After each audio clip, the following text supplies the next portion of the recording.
Ang umamin po na nagpulburon ay under ng Office of the President, under kay Marcos Jr. Gumagamit sila ng pera ng bayan. Deputy Social Secretary for the President ay isang adik. Wala naman sana tayong pakialam kung mag-adik sila, kung sila ay wala sila sa gobyerno. Ano sasabihin na naman, AI?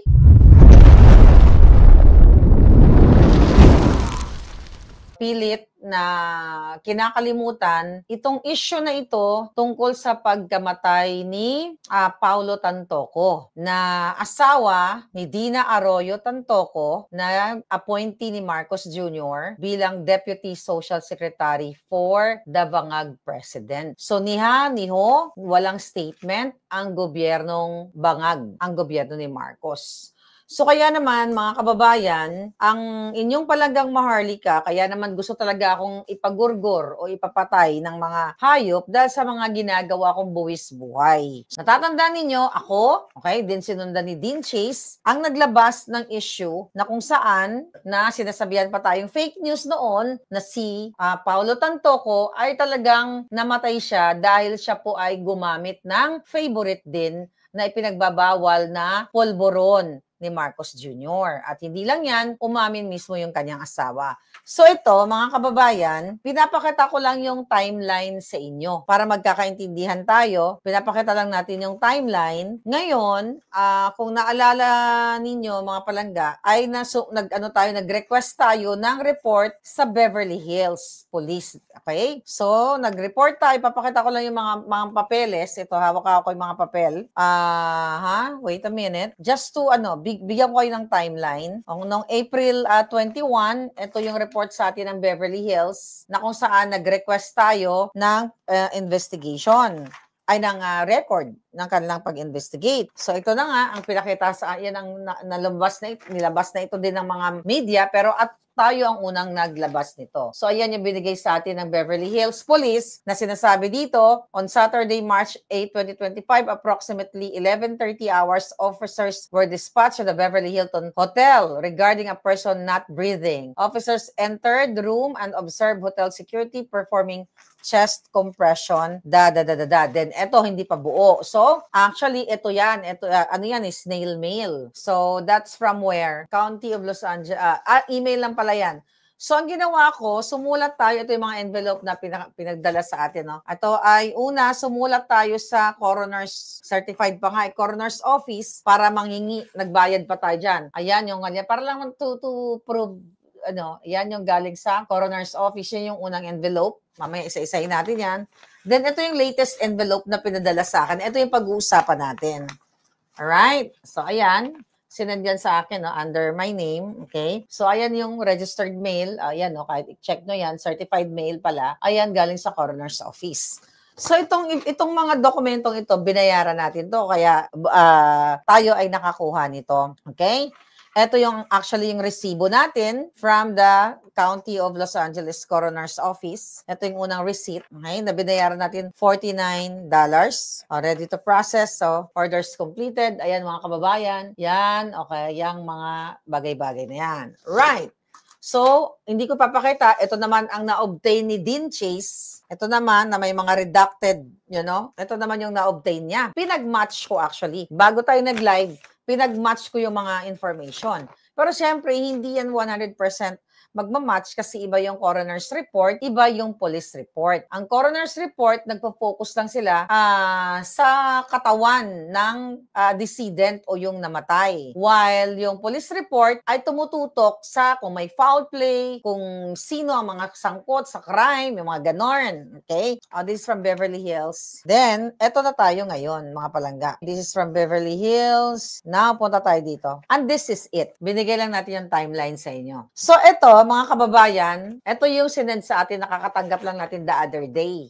Buo ito, okay? So una, yung death investigation summary. Ayan yung pangalan niya, ayan Buo yan, okay? One, okay? Then, kung makikita ninyo, yung kanyang mga detalye, babasahin na lang natin kasi may mga sensitive information na hindi natin pwedeng ipakita. So summary and opinion narrative, okay, summary and opinion narrative, decedent identification, yung mga coroners dyan, yung mga medical practitioner dyan, or yung mga sa atin medical legal, alam nyo itong sinasabi ko. Prior post-mortem procedures, external examination, i-enumerate ko lang sa inyo ito mga kababayan kasi ito yung full report ng medical or coroner's report ng Los Angeles. Meron ditong kasinungalingan si Dina Arroyo na pag-uusapan natin, yung asawa nung namatay, na appointee ni Marcos Jr. Okay, si Dina Arroyo, ulitin natin, siya po ay deputy, palangga ay deputy Social Secretary for the President. Ito basahin ko lang. Bawat page may criminal case number. 2025-04377. Ayan para lang to prove a point. Ayan Ayan. So, kasi itong mga ibang ebidensya, hair, skin, tattoos, wala siyang tattoo. Tingnan natin. Okay, tingnan natin kung anong meron siya dito. Okay, katulad nitong, okay, male, body weight niya, 201 pounds pala siya. So, mabigat talaga siya. So, height niya, 66 inches. BMI, 32. 4 pound. And, hindi na importante. Okay? So, nakalagay dito yung skin niya. Tattoo, wala siyang tattoo. Ang sclerae niya, congested. Tignan natin kung ano yung mga importante. Yung leeg niya, normal. Chest, normal. Ang abdomen niya is obese. Nakalagay dito. Then, again, hindi may mga dokumento na hindi natin pwede ipakita, pero yung pinaka-synopsis pwede ko ipakita sa inyo. So anyway, natapos niya ang kanyang pag-exam ay nung July 9. Imagine mo, kaya pala matagal. Di ba nung nag-request tayo, kung mapapansin nyo dito, nung nag-request tayo ng April, wala pang maibibigay sa atin kasi under investigation. Okay? Under investigation. Ayan April yan. So anyway, ang sabi dito, completed ng Senior Deputy Medical Examiner ng July 9, 2025, 11:23. Nandito na tayo sa Forensic Science Laboratories. Okay? So, ito yan. Kailangan nyo malaman para to prove to you na itong dokumento natin, hindi po ito AI. Ito na yung pag-uusapan natin. Ang synopsis. Dito, hindi ito na-report. Hindi pa ito na-report ng media. Baka wala sila, I don't know, hindi sila nakakuha. So, ipapakita ko na sa inyo, o babasahin muna natin yung synopsis, then babalik ulit tayo sa timeline ng kaso. Ngayon, sabi dito sa synopsis, o screenshot nyo, you can have it. Okay? Ang synopsis is okay, kasi public document naman ito, may redacted lang siya. Okay, wag natin ipakita yung, so ito. Right? Yan yung synopsis. Babasahin ko to. So ito'y patunay na talagang ang grupo ni Bangag, ang mga ina-appoint niya, nagpupulburon. At ito dapat ang pinag-uusapan sa bayan natin. Pero ayaw nilang pag-usapan, kaya si Maharlika na lang ang magbubuwis buhay. Basahin ko yung synopsis. Anyone, doctors, nurses, medical, chuba-chuchu. Pero ito naman lahat ay Googleable if you want to. Sabi dito sa synopsis, mga palangga, according, listen to this, very important. Kung gusto nyo tong i-echo. Okay? Sa synopsis, ito yung sinasabing, according to the reported information, right? The decedent, yung namatay, and his wife have been visiting family in the United States from the Philippines. Dito pa lang sa unang statement, kasi itong nakasulat dito, base ito sa testamento ni Dina Arroyo. So nagbe-base lang ang coroner's, yung doctor, yung mga examiner, sa testimonya ng next of kin, which is siya, yung asawa. So sabi niya dito, yun nga, nagbisita lang daw sila sa United States, mga kababayan. Ngayon, doon sa police report actually, okay, wait a minute, ibabangga ko lang ibabangga natin. Itong sa Beverly Hills, magkaiba. Pero again, normal lang na, it's really normal na magkaiba ang police report at saka coroner's report. Kasi nga, ang police, kung may crime sila, tinignan nila kung may foul play, ang coroner's katawan lang at yung mga surroundings. Alright? So, dito sa Beverly Hills report, na nakuha naman ni Dean Chase, shout out sa iyo palangga. I will forward you the report later. I will forward ko kung kani-kanino o sa mga politiko na mga, baka pwede silang mag-open ng investigation. Alright? Ang sinabi dito, mga kababayan, na nag-party-party sila dito sa Beverly Hills Police. Totoo naman. Kasi nakita natin nag-party. May pinost tayo dyan na video ni Lisa na I will survive sila, di ba? Okay, tuloy muna natin. According to the reported information, the decedent and his wife have been visiting family in the United States from the Philippines. So, wala silang binisitang pamilya. Umattend sila sa Manila International Film Festival na kung saan, sabi ko nga, ginamit nila ang pera ng bayan. Andun si Lisa Tanas. Deputy Secretary siya ni Bangag. Undersecretary, level ng Undersecretary. Sumusweldo sa pera ng bayan. Sabi ko nga, kung ilalabas na nila yung record sa hotel, sino nag-book, sino nagbayad, yung manifesto sa aeroplano, kasi very important ito. Then sabi dito, since March 3, 2025, the decedent and his wife have been staying in a hotel. Imagine mo, March 3, 4, 5, 6, 7, 8. 5 days sila nang nakastay sa Beverly Hilton. Kaya nga sabi ko sa inyo, pera ba nila binayad? O pera ninyo? Dahil nga siya ay Deputy Secretary, Undersecretary ng Office of the President. Ang sabi, on March 8, 2025, the decedent have been staying in a hotel and his wife admits they have been using C o polvoron. Alam nyo na, polvoron and another C. Yung favorite naman ng anak ni Bonjing Remulla. So, pero yung C na yan, which is legal dito sa California. So, wala tayong problema dyan dahil hindi naman illegal substance yan. And alcohol. Okay, ulitin natin. His wife admits that they have been using C, the polvoron, and another C, and alcohol. On March 8, 2025, the decedent reportedly used C at approximately 02 hours. Meaning alas 2 ng madaling araw. Ito wala to sa media. Hindi pa to lumabas. Ito ang totoong kwento na galing sa medical o sa coroner's office. Used at approximately 2 a.m. Then used C, the favorite ng anak na Remulla. Naalala nyo na yan. To help him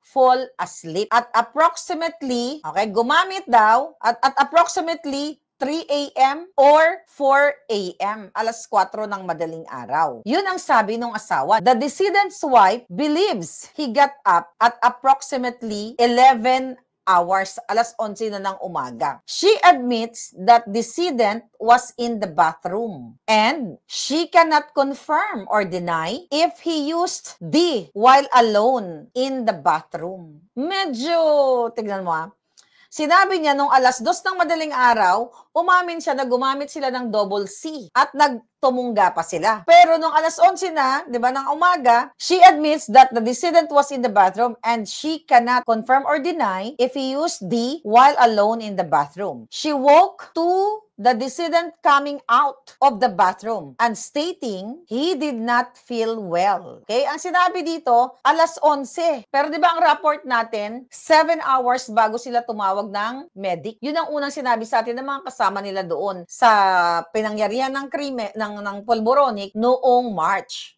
Nung wala pa tayong hawak ng mga dokumento. She woke to the decedent coming out of the bathroom and stating he did not feel well. She reports the decedent also looked pale and sweaty. The decedent then collapsed in front of his wife, which is, the wife is Dina Arroyo Tantoco, Undersecretary, Deputy Undersecretary sa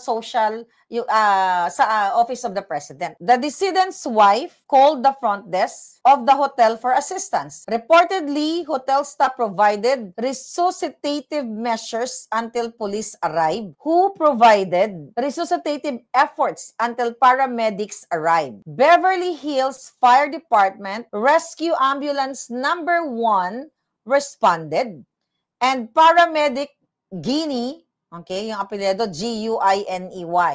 Guiney determined death at 12:05 hours after administering an unknown amount of Narcan. Di ba pinag-usapan natin to? And several minutes of life-saving measures. May mga nurses tayo, mga nag-comment at doctors na kung nagsisi siya, hindi makakatulong yung Narcan.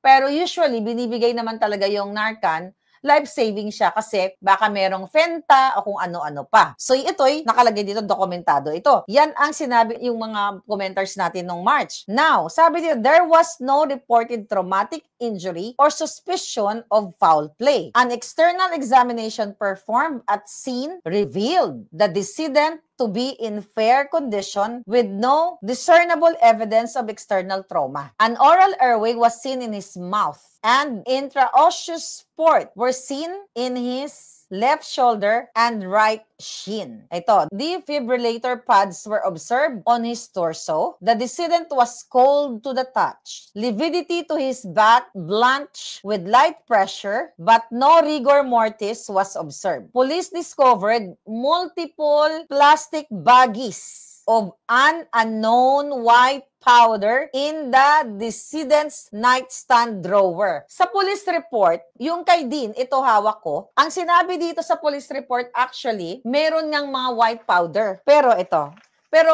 magkaiba nga ang report kasi ng ng police at saka ng coroners kasi iba yung kanilang trabaho. Ang sabi dito sa Beverly Hills Police report kay Dean, okay, one clear plastic bag containing a powdery substance. Preliminary field test pending. But this was March, itong report na ito.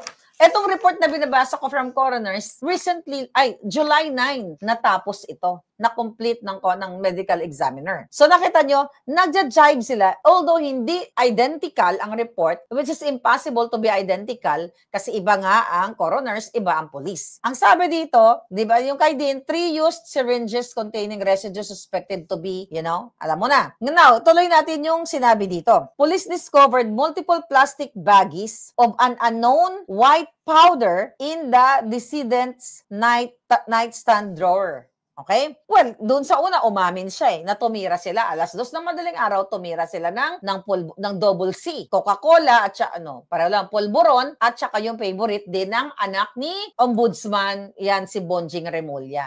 See that? Ito yung mga nagpapatakbo sa buhay ninyo sa Pilipinas. Ulitin ko sa mga manunood ngayon, ito pong hawak kong dokumento, galing po ito, official ito. Hindi si Maharlika maglalabas dito ng pwede ko ito ikakulong kung gagawa ako ng kwento. Tandaan ninyo, dapat na itong sila Lisa Tanas, hawak nila ang pera ng bayan. Now, ituloy natin. But don't worry mga palangga, may niready tayo ditong timeline ulit, mas maintindihan natin. Additionally, a small round canister with half of an unknown blue pill. Okay, may blue pill pa. 2 halves of unknown white pills. Ano ba yung blue pill? Ano ba yun? Extra? Ang pinag-uusapan natin dito, undersecretary ito ni Marcos Jr. na sumusweldo sa kaba ng bayan at nagta-travel sila gamit ang pera ninyo. Ngayon, ang sabi dito, 2 halves of unknown pills and a red gummy substance. Ano yung red gummy substance? May idea ba kayo? Pwedeng gummy bear, okay? Red gummy substance was discovered on top of the nightstand during my on-scene investigation. Ang nagsasalita nito ay medical examiner. The decedent's wife reports that the decedent has been diagnosed with severe acid reflux and multiple over-the-counter medications for gastrointestinal issues were seen throughout the room. The wife reports that decedent's acid reflux is exacerbated by his alcohol and polvoron use. Yan, mga kababayan. Okay? Nakasulat yan. Okay, medical examiner, ayan yan. Di bale? Alam mo, ito dapat ang iniimbestigahan dyan sa Congress at dyan sa Senate. Bakit hindi sila tumawag po sila ng 911, mga palangga. Okay, balikan natin, okay? Balikan natin yung timeline, mga palangga, na binasa ko kanina, na sinasabi, alas 3, ayon sa coroner's report, na binasa natin kanina, na alas 3 as alas 4 ay gumamit pa sila ng polvoron. Alas 3, then alas 2. Alas 2, then alas 3, alas 4. Tapos natulog na sila. Pero based dito sa Beverly Hills Police Report, meron ditong may mga witnesses, may mga pangalan. Ulitin ko po, ang mga witnesses dito na pinangalanan, nilabas ito ni Dean, may mga pangalan. Hindi pwedeng lumabas ito sa coroner's report. Kaya, pinagsama-sama natin dito. Nung sa Beverly Hills naman, halos magkakapareho yung timeline nila. 'Di ba? Yung sa atin, yung legitimate, dahil ako nag-request ito, binayaran ko, 3 to 4 a.m., 'di ba? Sinabi na ni Dina Arroyo Tantoco, yun na nga, nagumamit sila ng double C. Then sa Beverly Hills report, 04:45, pasok pa rin alas 4 to alas 4:45 to 5:15 a.m., 'di ba? Nagsimula nang nangisay-ngisay si Tantoco Tantoco. Kaya nga sinabi, according to this report, Dean Chase, na sinabi umano ni Lisa Tanas sa grupo na normal lang yan, epekto lang yan ng recreational use. Pero magkatugma yung report ng Beverly at report ng coroners na 11 to 11:30 a.m. ay nag-request sila, tumawag sila sa front desk at dumating nga yung mga polis. At 12:05, nag-match din, yung 11:45 na dumating yung paramedics, nag-match din sa Beverly Hills Police report. And also, nung 12:05 na dineklarang wala na siya, nagtugma din at tinawag nga yung coroner's report.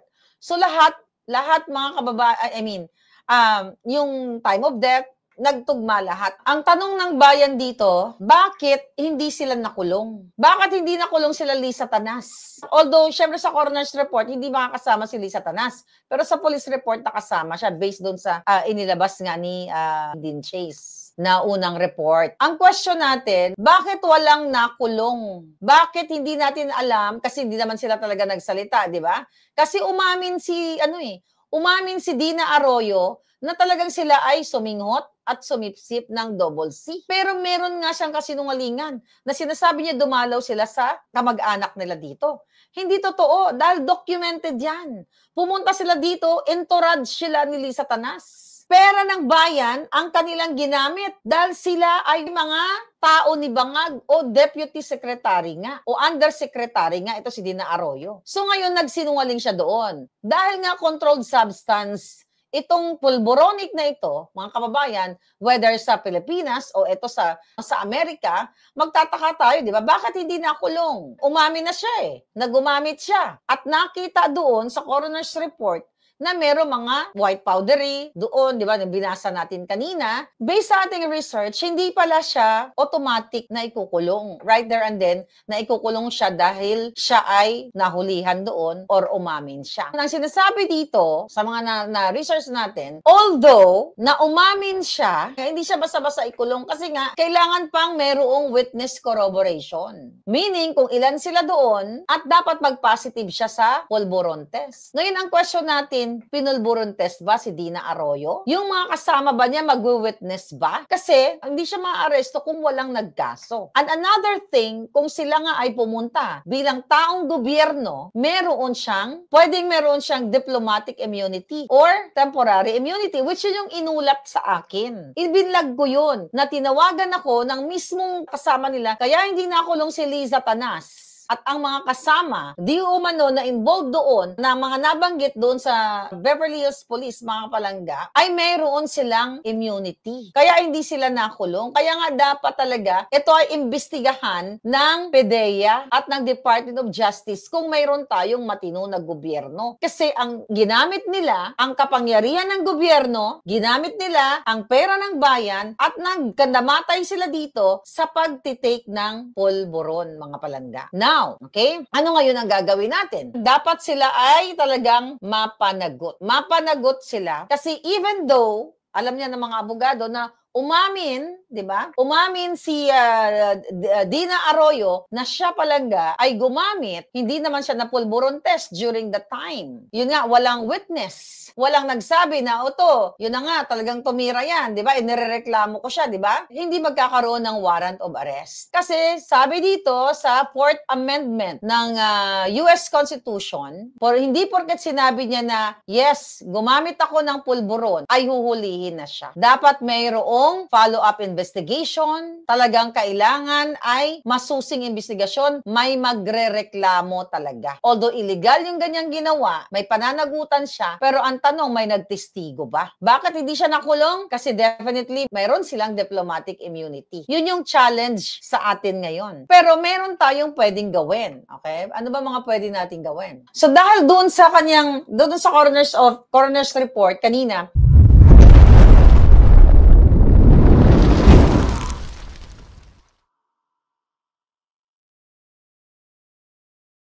na sinasabi ni Dina Arroyo, yung binasa ko kanina, na sila ay pumunta sa Amerika para bisitahin ang kanyang pamilya. Unang-una nagsinungaling siya doon. Pwede pala natin i-report yon sa coroner's office na hey, yung report ninyo, yung report ng next of kin na yan, yung asawa ay kasinungalingan. So pwedeng ipakorek sa kanila. But kailangan nating sumulat. Kaya natin silang sulatan, mga kababayan, para mabago ito. Ano daw ang gagawin natin para ma-erase natin ito? Kung sa Amerika, pwede pala akong sumulat. Not only ako, tayo, but kailangan natin i-gather ang mga evidence. Katulad dito yung coroner's report na ito. Pwede rin ako mag-report sa Beverly Hills at ikwento ko yung kung ano man, may mga additional mga evidence tayo, ano yung mga pwede nakalap natin na hindi na pwede nating i-forward bilang isang citizen ng Amerika. Meron din ng karapatan ang mga katulad ko, katulad ninyo dito, na pwedeng i-erase ito. But syempre, kailangan nating masinsinang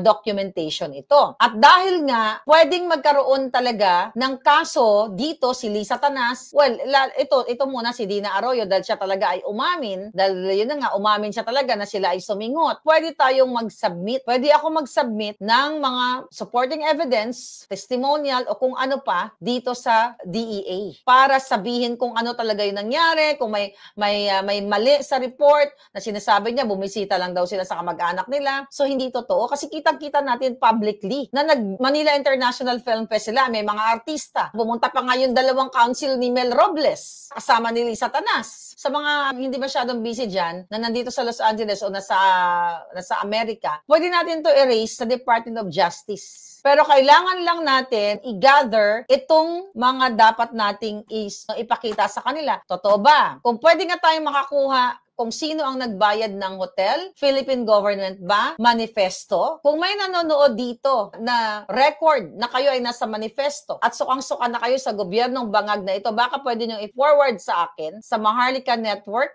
at protonmail.com. Pwede nyo email sa akin kasi kailangan ko to. O kaya, email nyo yan kasi kailangan ko yun manifesto, yung sino nagbayad sa hotel, yung makapagpapatunay na inabuso nila ang pera ng bayan ng Pilipinas at inabuso din nila ang kanilang diplomatic privilege. Pwede din natin erase to sa Department of State. Marami tayong pwedeng gawin. Pero kailangan ko ng tulong dahil wala naman akong sekretary. Mapapanagot talaga natin sila or kung ano man, ma-erase natin sa mataas na otoridad dito sa Amerika. Kaya pala sila hindi nakulong. Kasi nga, may immunity sila. So, hindi natin alam kung anong way ang ginawa nila. Although, pwede rin na may ginawa ang Beverly Hills, pero dahil nga may immunity, extended immunity, kaya hindi sila nakulong. Pero mga kababayan, malinaw pa sa sikat ng araw na ang nagpapatakbo ng gobyerno ninyo, si Lisa Tanas, si Bangag, ay nag-addict sila. Ito, umamin sila. Coroner's report ng Los Angeles na kahit kayo dyan, okay, pwede kayong mag-request nito. You have to pay $49 para mabigyan kayo nito. Ngayon, ipo-forward ko to sa lahat ng opisina, yung mga pwedeng makatulong sa atin na mag-open ng investigation yan. Ayan, ang record na umamin sila, 2:00 ng madaling araw, 3:00, 4:00, sumundot na naman uli, kaya nangamatay.